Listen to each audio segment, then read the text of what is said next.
नमस्कार दोस्तों, एकेएल न्यूज में आप सभी का स्वागत है। मैं हूं आपके साथ साक्षी गुप्ता। आइए बढ़ते हैं कुछ खास खबरों के साथ। विगत दिनों सारंगगढ़ क्षेत्र के बेहतर शिक्षण संस्थान लोटस पब्लिक स्कूल भाटगांव में एनुअल प्राइज डिस्ट्रीब्यूशन सेरेमनी का आयोजन किया गया।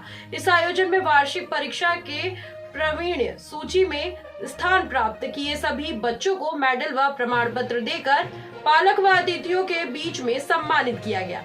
अतिरिक्त स्कूल के सर्वश्रेष्ठ प्रदर्शन करने वाले शिक्षकों को भी मेडल देकर सम्मानित किया गया।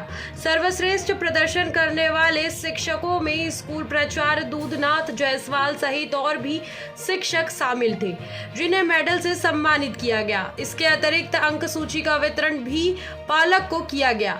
इस कार्यक्रम में भारी संख्या में पालक व बच्चे सम्मिलित हुए।